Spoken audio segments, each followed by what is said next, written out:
Let me see. Yeah, I know it's late, then at 2 o'clock in the morning, but this is something I need to get off my chest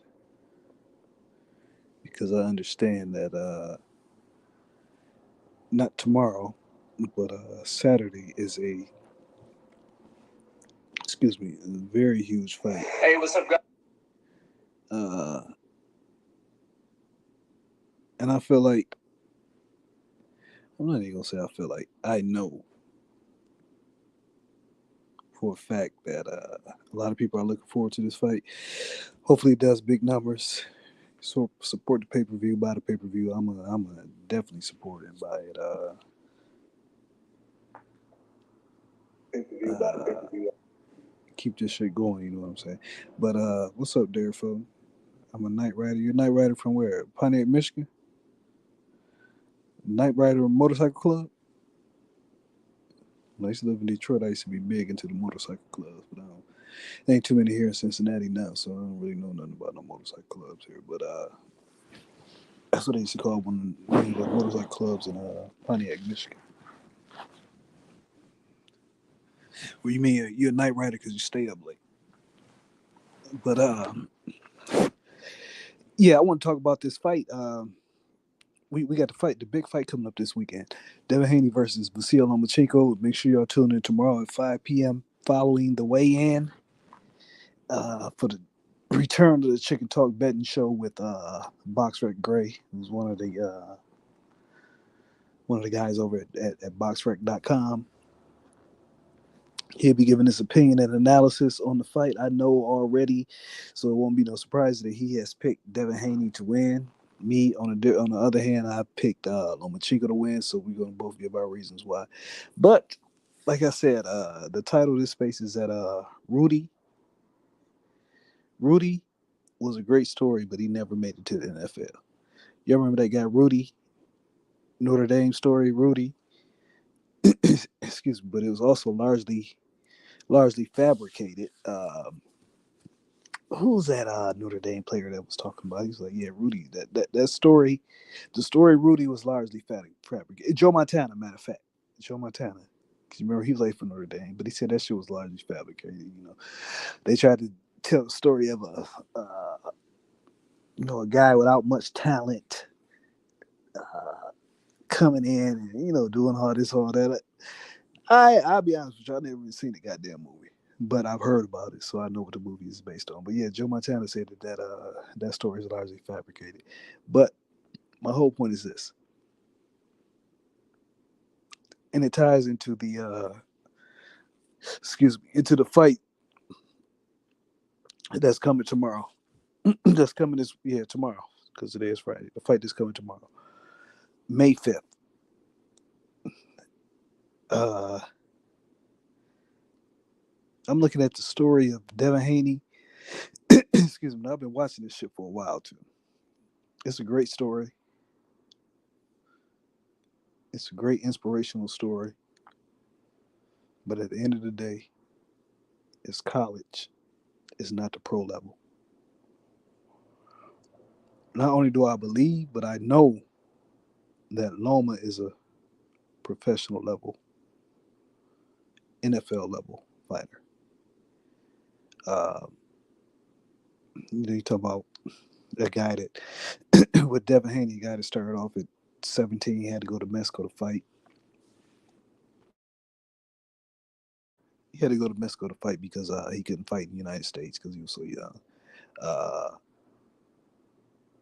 he had to work his way up, sign, going alone. It started out in Mayweather's gym, got a little hype. People started watching him and following him. His father had a different path for him, so they had to go it alone.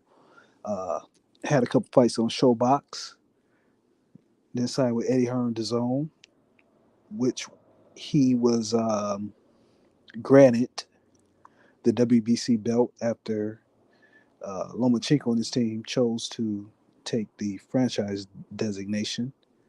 Um, you could say in order to avoid Devin Haney or whatever you want to say, but the fight is happening tomorrow, so all that is really water under the bridge because we actually get to see the fight. And so went to match room, gained the WBC belt there, beat Jorge Linares, beat Jojo Diaz. Then once he left matchroom boxing, he took a chance on himself and signed an agreement with Lou DiBella in Top Rank in order to go over to Australia and beat George Kambosos. Kambosos once the war broke out in Ukraine and Lomachenko had to be in Ukraine. Devin Haney picked up the slack. He did what T.O. lost all the belts. Devin Haney gained the belts back and came back over to America. Then he had to go back over to the Ukraine to the uh, Australia again and grab the belts and bring them back over to the United States, which is all great, which is all good. Like I say, it is a great story. It is a great story from a kid fighting in Mexico, uh, all the way up to going to Australia, getting the belts from Campbellson. But that's what it is. It's a story, just a story. And I'm saying that to say this: do not be surprised tomorrow when the story doesn't have a Hollywood ending, a fairy tale ending. What I mean by that is, do not be surprised tomorrow when what you've been told is not what happens. Okay? Uh, I am definitely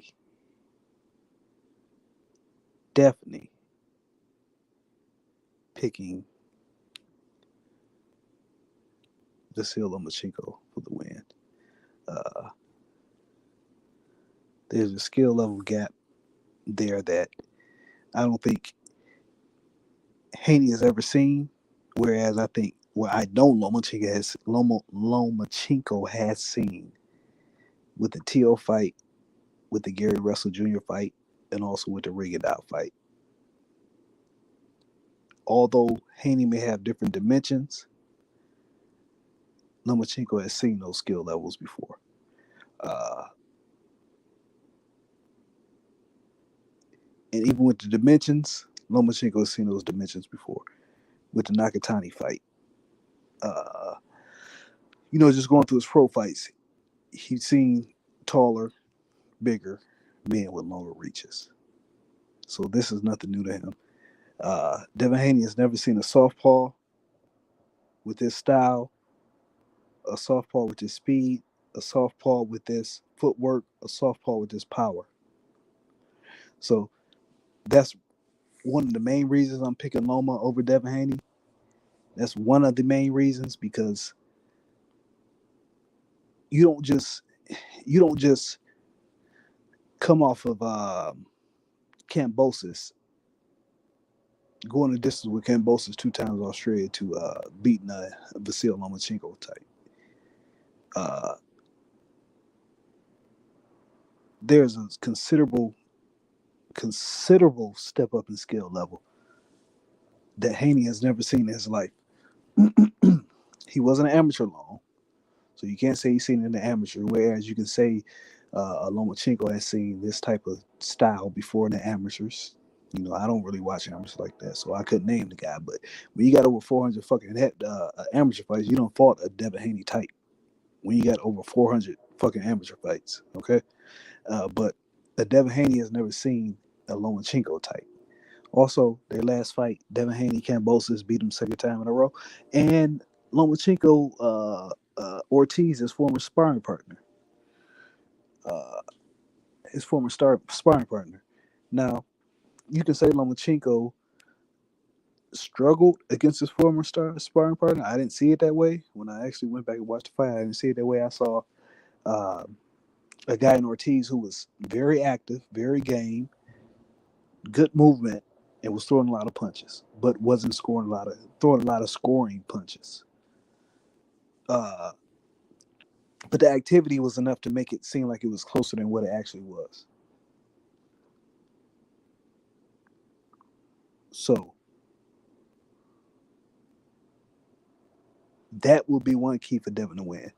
the activity level. But I mean, I'm just personally, I don't think he can sustain that activity level for 12 rounds. Uh, it doesn't even have to be 12; it has to be 7 clear and clean rounds. 7 clear and clean rounds. It's the race to seven. Tomorrow is the race to seven. Whoever wins, 7 clear and clean rounds is the winner. We all know how boxing scoring goes. So, I'm not saying anything profound, but within itself also. But I also think Loma is better at. Uh, People call it stealing rounds, but I call it capitalizing on rounds. Capitalizing on the when rounds seem close. I think he's better at capitalizing on them to make it seem like he won them. You call them stealing rounds, whatever the fuck you want to call them. But yeah, I think Loma is better at that. Uh,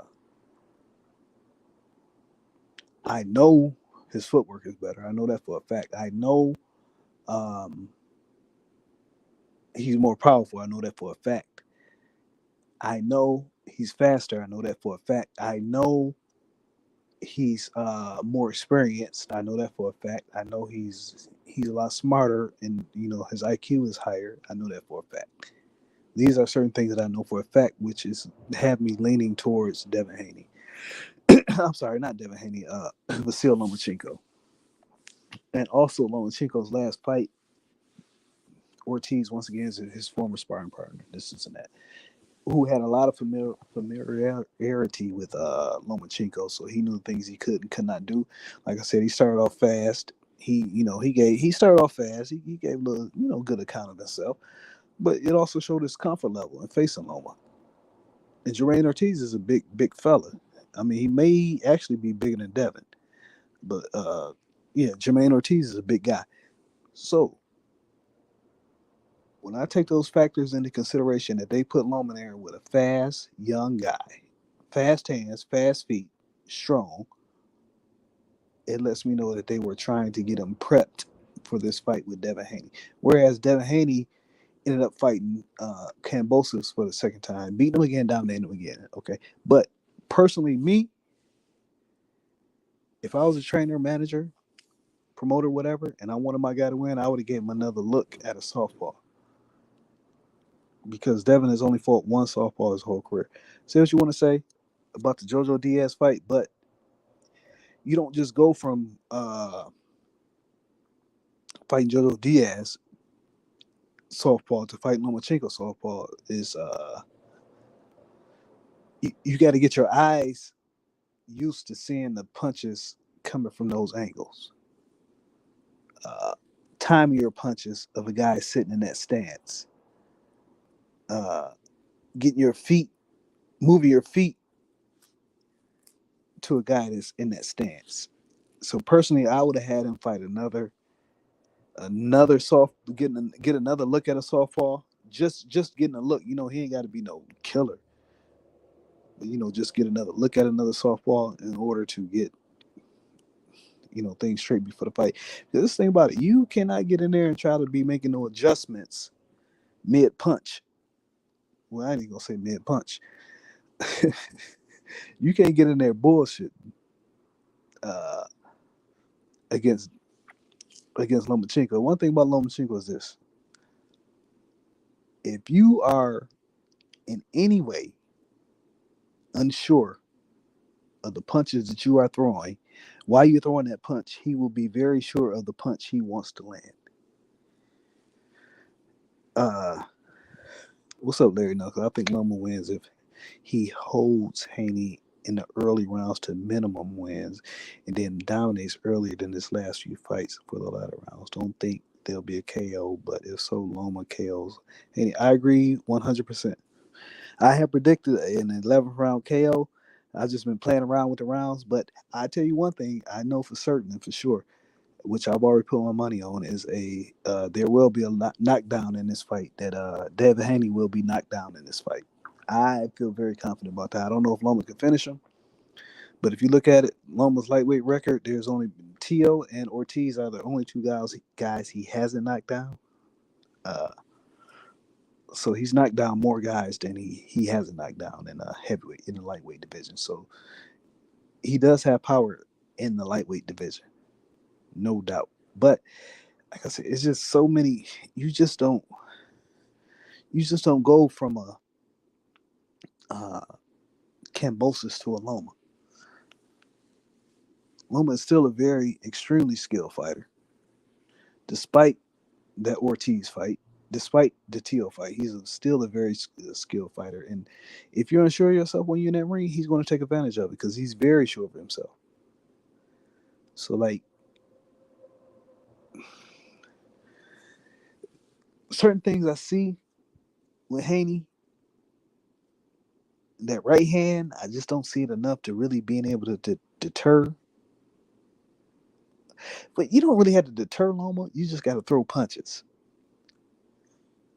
You throw punches, Loma would shell up and he would go backwards. So being active is for Devin Haney. Being active, throwing punches is the key to the fight for Devin Haney. The key to the fight for Loma is to get inside. To get inside, that's really the main key to Loma. Once he's inside, he can work. He can work. Um, I've seen Devin a lot of times in these inside exchanges where he loses them, but he's able to get, he's able to get out of harm's way with his feet. Um, it's not necessarily the defense, the shoulder roll, the slipping punches. It's his feet. He's able to get out of harm's way with his feet. But one thing about Loma, if you make a move, he's making a move. You make a move, he's going to make a move.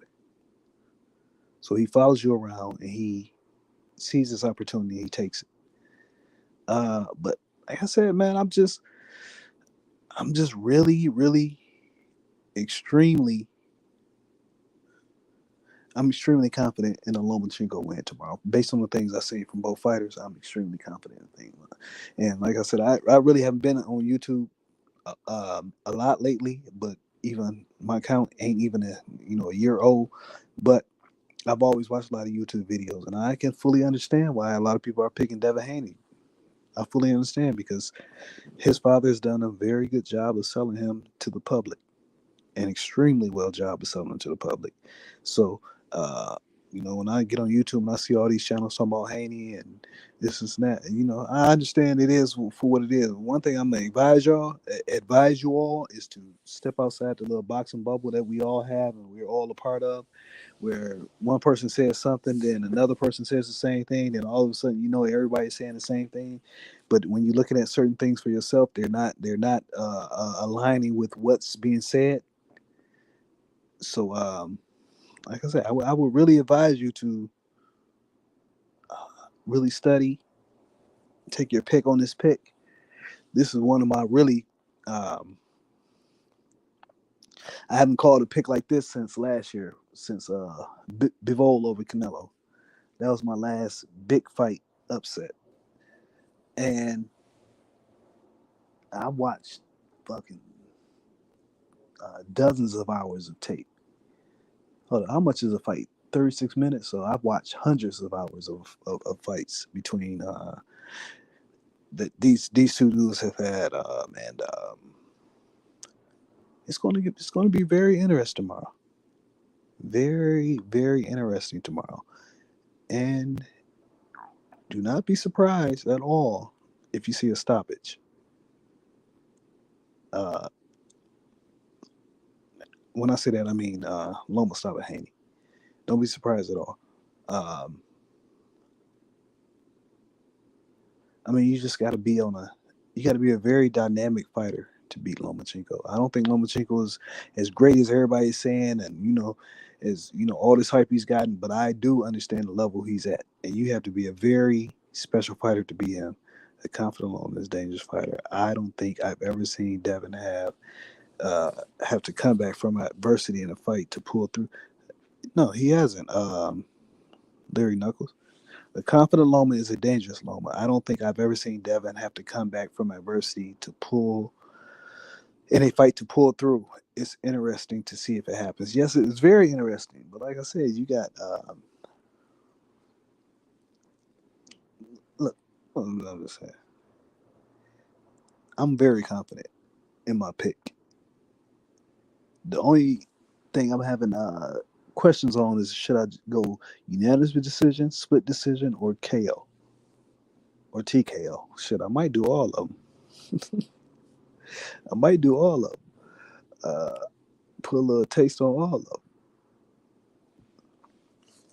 But like I said, Rudy is a great story. A lot of it's fabricated, according to Joe Montana. But the guy never made it to the NFL. So you just can't be out here rooting for stories unless you're watching a movie. You got to be doing it in real life. Like I said, a lot of people are, uh, they say confused by this pick, But I just watched the fights, and this is the pick I came away with analyzing everything that I seen in the ring, and excuse me, thinking about a couple things I've seen outside the ring, and I'm very very confident in this pick. Uh,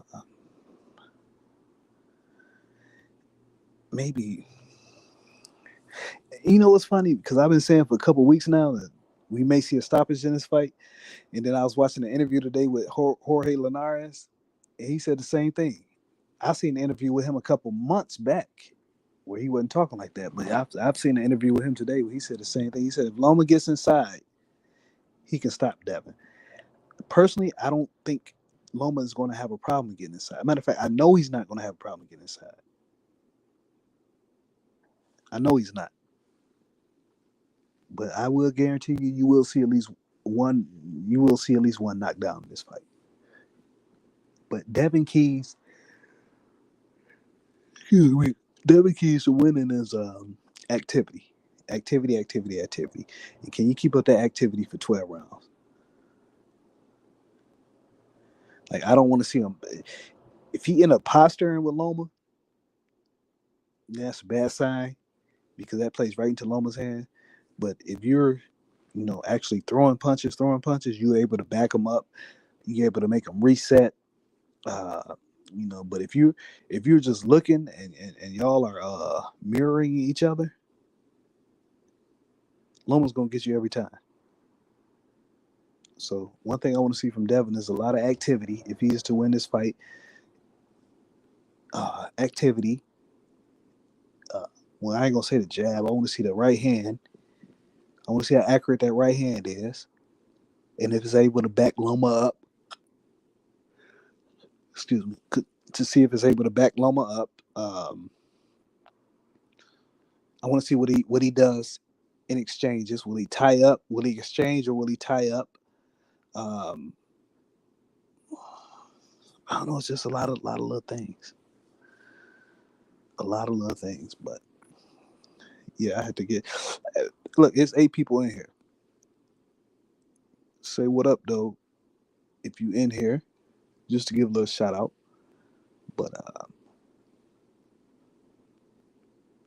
tomorrow at excuse me, I'm sorry. Tomorrow at 5 p.m. Eastern, we will be doing a return of the Chicken Talk Betting Show with former guest and the highest winning percentage guest we've had on here, Box Rec Gray. So make sure y'all tune in tomorrow. And no, what today? I'm sorry, not tomorrow. Today at 5 p.m. Make sure y'all purchase the pay-per-view Saturday on ESPN and ESPN Plus. I think it's on payperview.com too, if I'm mistaken. Yeah, if I'm not mistaken. Do you think Devin uses his formula of hit and clinch or picks up the pace? He'll be forced to pick up the pace. He will be forced to pick up the pace, and he's going to have to fight at a pace he's never fought at before. Um, Devin has usually been able to, like you said, pick his shots against these guys he's fought. He's usually been able to pick his shots. You can't pick him tomorrow. Like one thing I noticed about the JoJo fight, anytime JoJo would have success, the next round Devin Haney would come out and shut it down. His corner did a great job of game planning. Hold on one second. They did a great job of game planning, adjusting.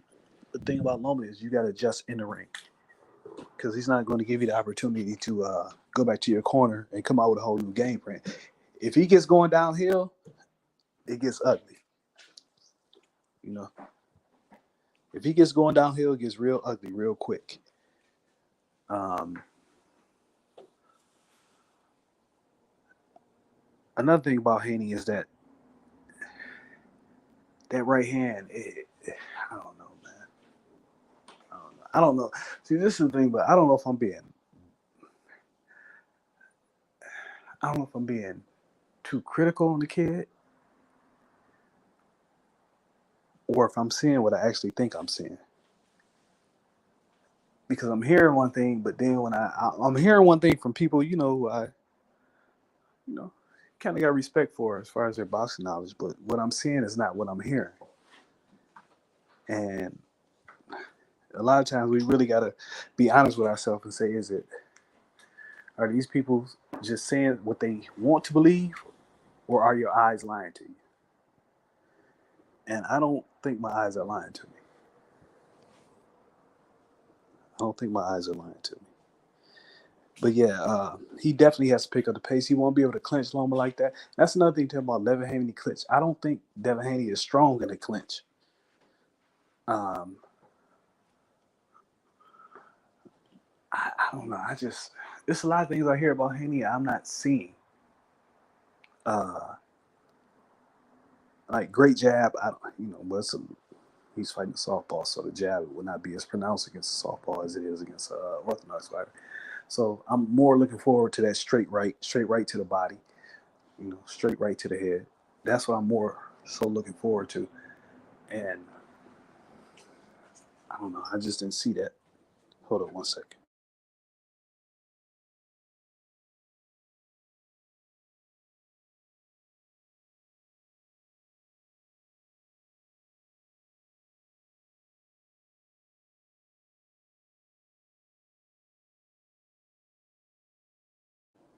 And as far as coming back from adversity, yeah, Devin has never had. He's never had anybody to make him do. Well, he did come back from adversity in the Linares fight.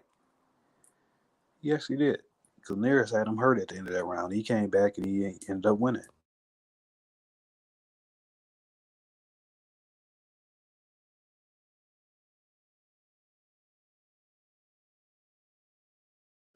Yeah, he ended up winning that Linares fight where he had to dig down. And that Linares fight was that was one of Haney's best fights to me. Up until that point, he got caught.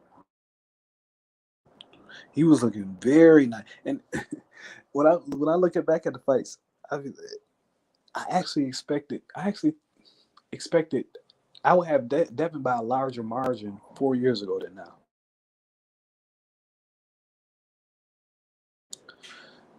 I would have him by a larger margin of win 4 years ago than I do now. I just think he was, the weight wasn't too big of a problem. This is another thing. You start pointing out certain things, people like, well, he's gotten better at. Sometimes fighters don't get better. They just fight guys that make them look better. That was the thing with AJ and Usyk. People say, well, AJ, excuse me, AJ has gotten better since the Ryan Garcia fight. I mean, not Ryan Garcia, since the Andy Ruiz fight. Did he get better, or did he just fight Pulev?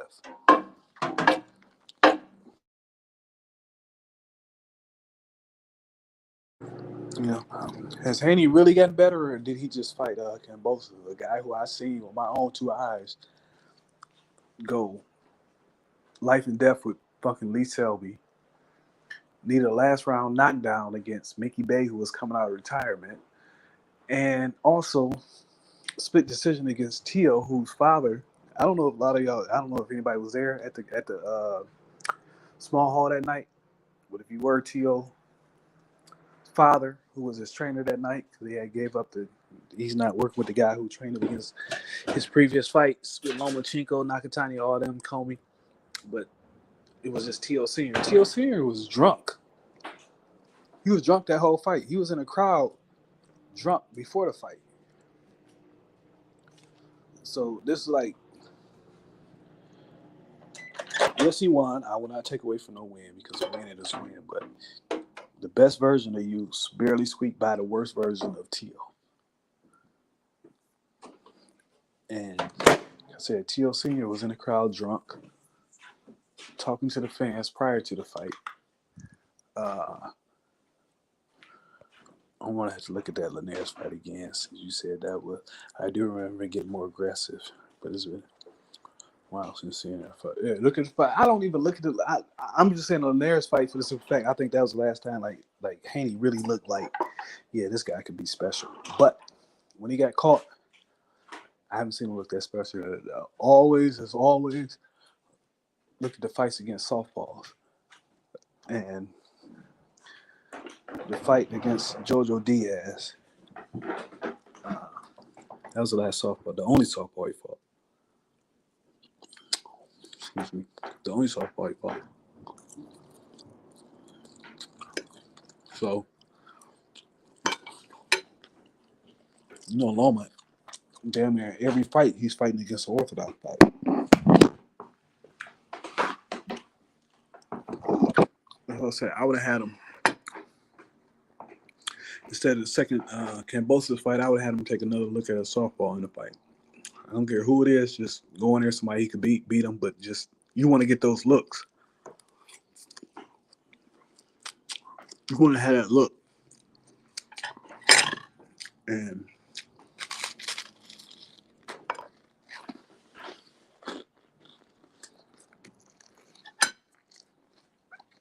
I'm not gonna lie. My first look at the JoJo fight when I was watching it live, I was barely watching it. I really didn't hear nothing from the announcers that made me really look up and pay close attention to all 3 rounds. I was just waiting to see if Devin was gonna stop him or not. But when I actually sat down and went back and watched that fight, a lot of red flags. A lot of red flags. A ton of red flags. And look,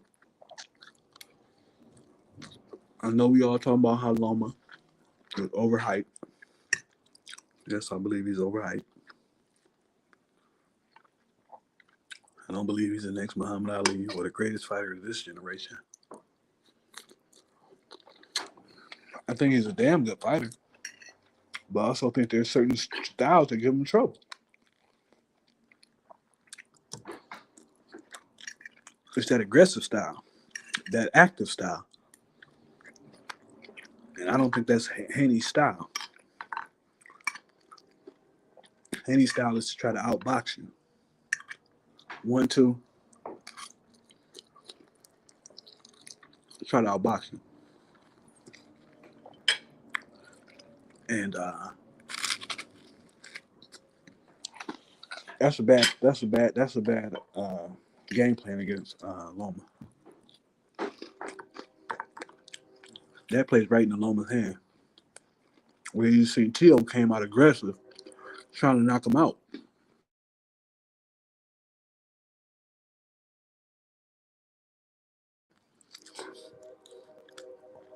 Like I keep telling people, you can't beat Loma with a jab. If that's all you got in your toolbox, if that's what you counting on to beat Loma, it's going to be I ain't going to say a long night, it's going to be a short night. Because you're going night.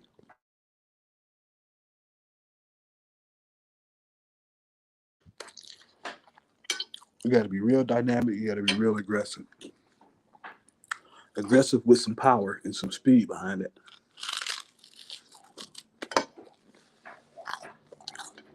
I don't see Devin being as effective in the clinch because he can't Kambosos so much because Kambosos was just coming in reckless, like a retard. And when people talk about how much he clinched Kambosos, that's Kambosos' fault. He was jumping straight into the clinch. You know? That ain't got shit to do with Haney. You in my chest and I can't get a punch off, I'm gonna clinch you.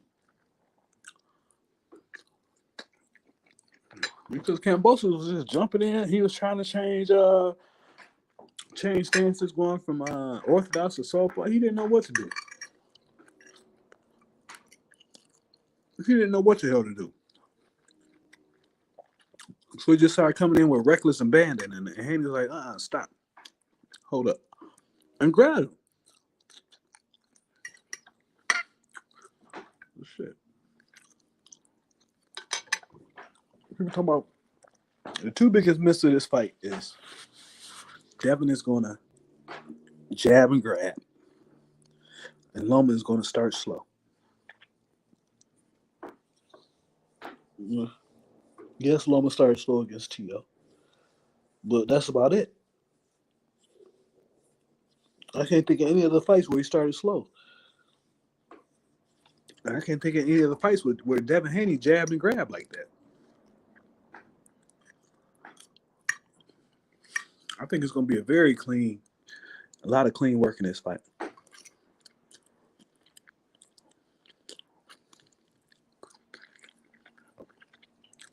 I think Loma is controlling the fight by guiding his opponent with his lead hand and setting up situation where combos and power shots out there.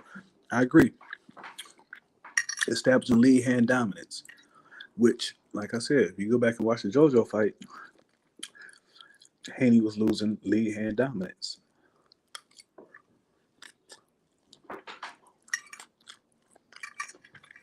I'm gonna tell y'all what bothered me about that JoJo fight. Jojo Diaz is a very good, he's a good fighter. Obviously not world level, whatever. He's more of a brawler, but if you want to box, he can box too. JoJo has a great amateur background, great. So he's seen it all himself. He has a great amateur background also. If you want to brawl, he gonna brawl with you. If you want to box, he gonna box with you. His boxing is a lot more limited than his brawling, but it is what it is. He's experienced and good enough to where he can give a lot of these younger guys a lot of good work.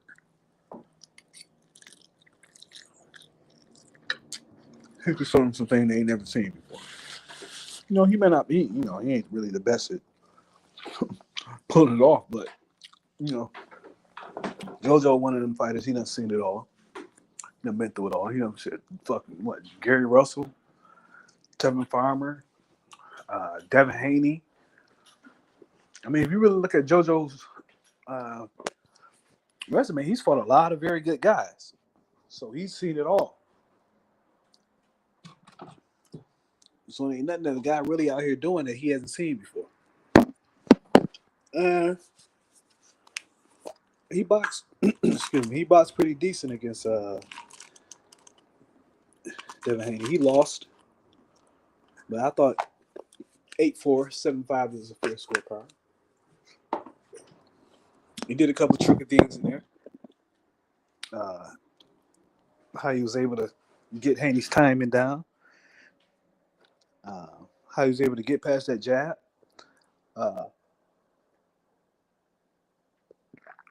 Like I said, of course, he's a southpaw, so the jab isn't as pronounced. But Haney only landed 10 jabs that whole fight.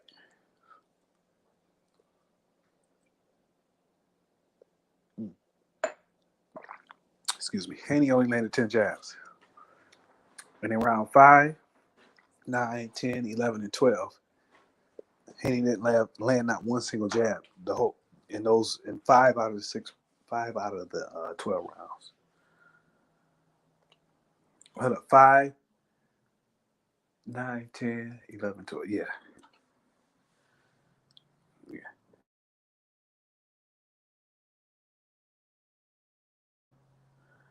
Man, I tell you, it is going to be a extremely good fight this weekend. Might be fight of the year candidate.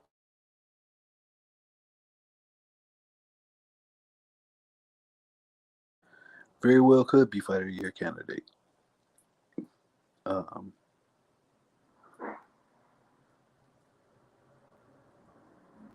say don't really take too much away from that Ortiz fight.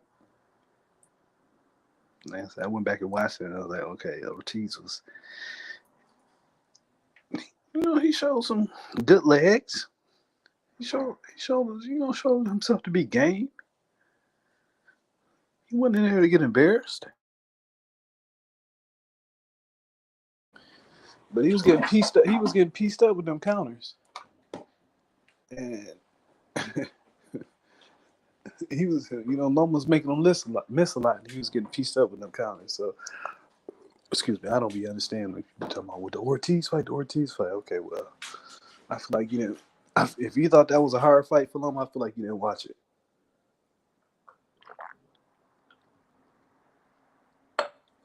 Because Ortiz started off wonderfully. Then Loma just started beating him down to the point where he couldn't even move the last couple rounds. His whole game plan was to keep his hands up to survive the last couple rounds. People, anytime the underdog does decent against the favorite, people going to get an underdog, underdog rounds.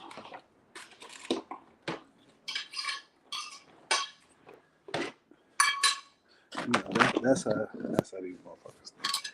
You get an underdog have a decent round, they're gonna give them the round. But look, I am excited as fuck about this fight now because I'm about to win so much money. But I really got a feeling it's gonna be a great fight. Oh shit! I really got a feeling it's gonna be a great fight. Two of the top 4 middleweights. Personally, I don't think these guys are number 1 and 2, but they are 2 of the top 4 middleweights. And I will say this: whoever wins this fight this weekend will have the best resume at middleweight. I'm sorry, not middleweight, lightweight. Whoever wins this fight this weekend will have the best resume at lightweight and will be undisputed champion. If Devin wins, he moves up to 140 to face the winner of. All right, that's cool, Knuckles. No, I'm not doing it. No, I'll do a live stream after the fight. After the fight, when the fight is on, I gotta pay attention because I'll fuck up my score. I'm trying to talk while the fight is on. I want to have a good score. I don't even tweet when the fight is on. I have to have 100% of my attention on the fight. But Devin Wayne, he moves up to 140. Excuse me, fight probably the winner between T.O. and Taylor, which Taylor's gonna beat the dog shit out of T.O. And if Haney wins, then he goes on to fight that young boy, Shakur Stevenson, which is a great fight. Maybe he gets a tune-up in between, but, eventually fight Shakur Stevenson, which is a great fight. And we may have a new lightweight king once him and Shakur fights. There's a very good chance. I don't want to be too hard on young boy because he is the youngest out of all these guys. Devin Haney's younger than Shakur. He's younger than Tank. He's younger than Ryan Garcia. He's younger than Keyshawn Davis. He's younger than Andy Cruz. He's younger than Jermaine Ortiz. He's younger than George Kambosos. He's younger than Lomachenko. He's younger. He may be younger than Mortala. I gotta look that up, but he is the youngest out of all these dudes, and he is the undisputed champion, which is a great accomplishment for a guy his age. An extremely great accomplishment for a guy his age. So, and he's also taking on a guy who I feel is still one of the top 4 lightweights in this era. Shakur, Tank, Devin, and Loma. So, which is crazy because this fight has the same odds as Gervonta Davis and Ryan Garcia, which that doesn't surprise me, though, to be honest with you. Well, it does surprise me. It does surprise me They looking at Loma like he has the same chance to beat Devin as Ryan Garcia had to beat Tank. Well, we all know that's not true. We all know that's not true. We all know he has a better chance. It's more of a 50-50 fight, in my opinion. I don't know why these odds are like this. But I got a feeling they're going to tighten up after tomorrow. Because too much money is probably coming in on. Because Loma does have a decent sized fan base. So a lot of money is going to come in on Loma. So I expect tomorrow the odds to tighten a lot. Uh, hold on 1 second. 1 second.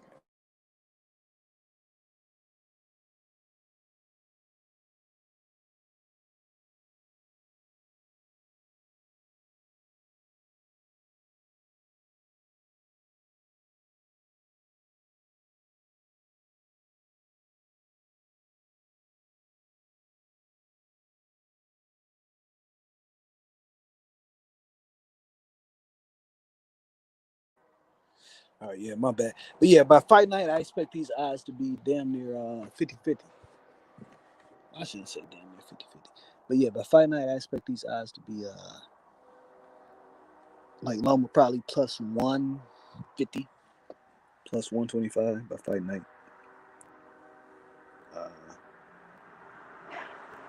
Where the fuck is this shit at? My neighbor done left his goddamn radio on all night outside his house. I don't know why the fuck he did that. Hold up.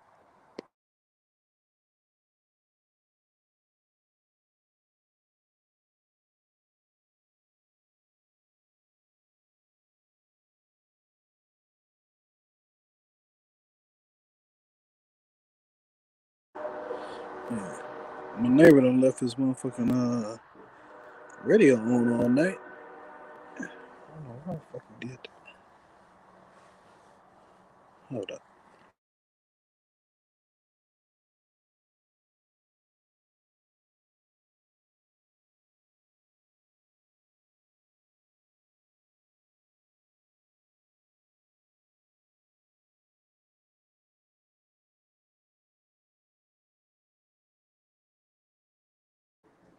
I guess he did it because that's his house. Mm-hmm. That's the reason I ain't got no problem with that. But he had this motherfucking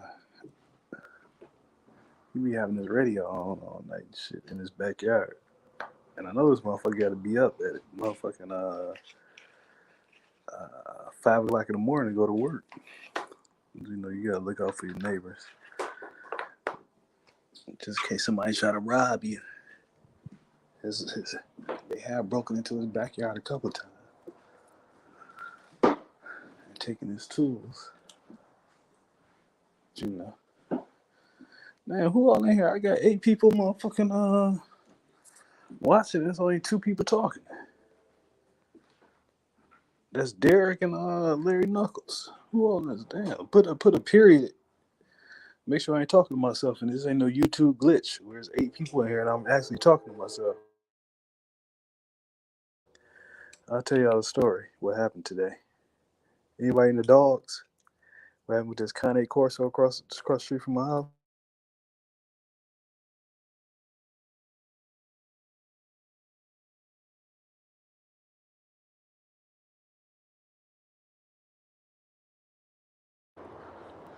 So this dude across the street from my house got a Kanye Corso.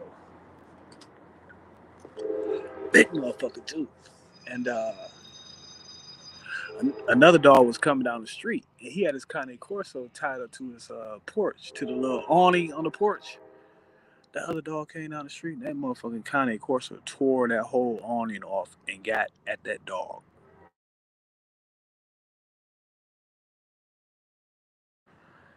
He tore the awning with the gutter off.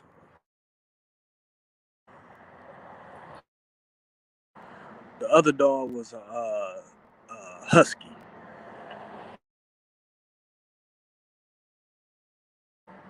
And the thing about it, he saw it coming down the street. And he was barking at it already. He called his dog, "Get up here, get up here, get up here." And then he hooked him to the porch with the awning and shit. As soon as that husky walked by, he barking, yeah, yeah, yeah, yeah. And all of a sudden, he just lunged at him and tore the whole goddamn thing down.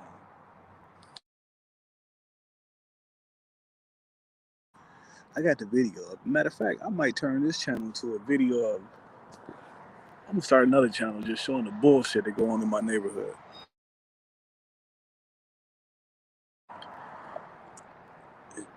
Showing everybody the dope things. And look, I live in a. I live in a pretty mixed neighborhood, which may be like 60% white. So these ain't black people acting a fool like everybody like to portray us in the media. But yeah, that dog almost that Cane Corso was about to tear that goddamn husky up. I got the video of it too. Well, I got the video of the aftermath when he pulled the damn porch down. I should post that. I'm gonna start a new channel and post that shit. But yeah, all right. I made it 51 minutes trying to get some watch minutes on here. They done took away my goddamn. Well, they been took away my what they call it, YouTube monetization.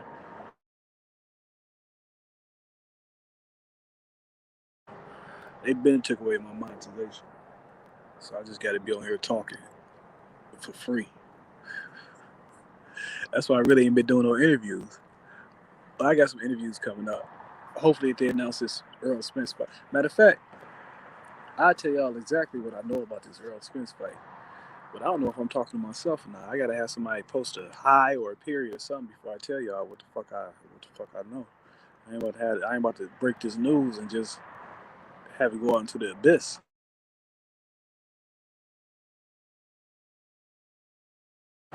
So somebody's in here. Y'all want to know what I know the latest about Spence versus Crawford? Let me get a hi or a period or a thumbs up or something.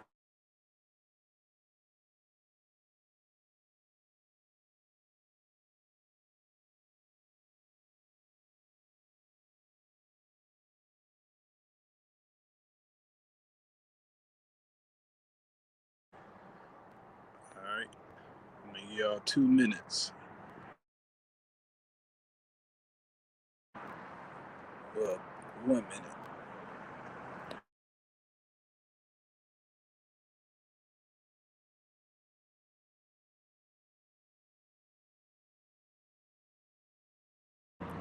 Because my phone kind of delayed.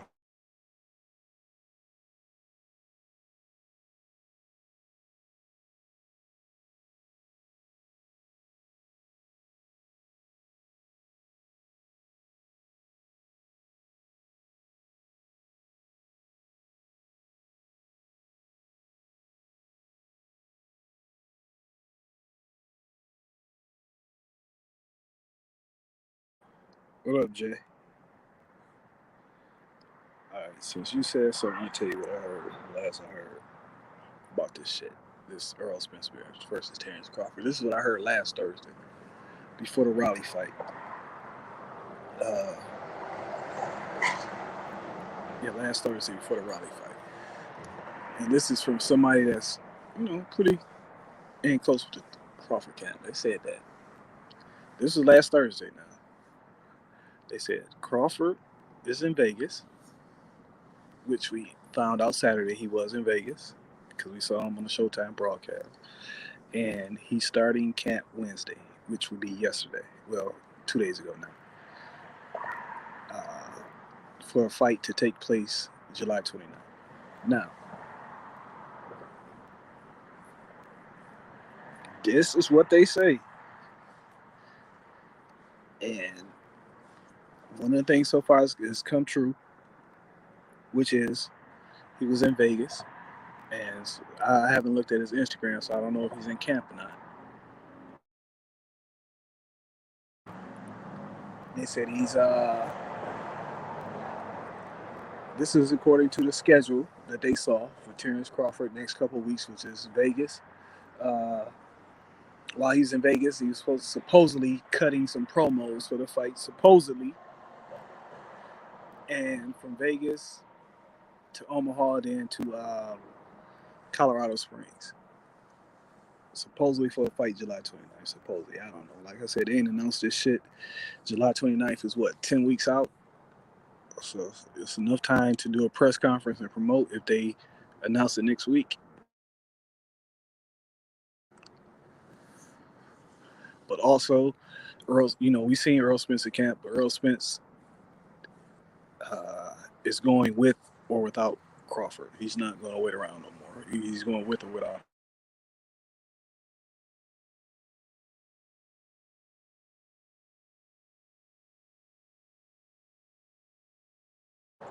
Yeah, I hate that. But they only do that on live. If you, because I watch the same way. When I'm watching YouTube, I cast it to my TV.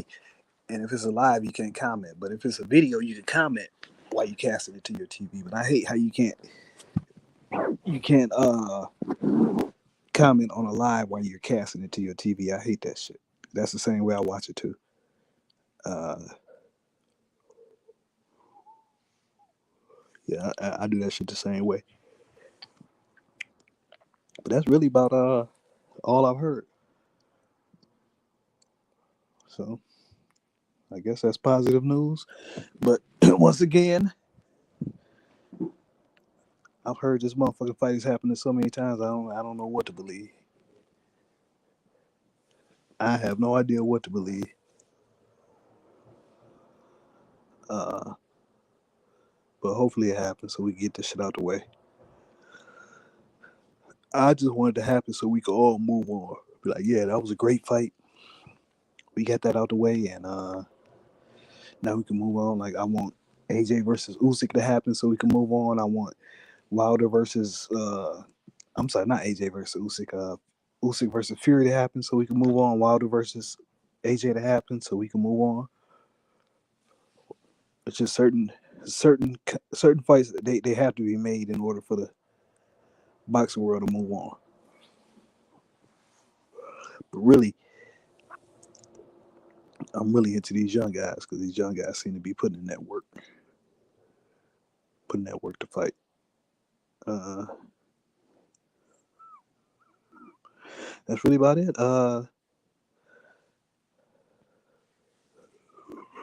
I'm the same way at this point. At this point, I'm the same way. But yeah, that's really about it. Once again, tomorrow, 5 p.m. Eastern. Uh, after the weigh-in. The weigh-in happens at 4 p.m. Eastern. I think is it 4 p.m. Eastern, or is it 4 p.m. Vegas time? But I know they're having a weigh-in early, and the weigh-in they're gonna show on the live stream is just a ceremonial weigh-in. But they having a weigh-in supposedly at 9 a.m. That's the time of the real weigh-in. Then they're gonna have a ceremonial one on the stream. So we'll see. But yeah, tomorrow at 5 p.m. we are going live with the boxing prediction show. All right, I have made it to 59 minutes, so I am about to end this, and I'm out.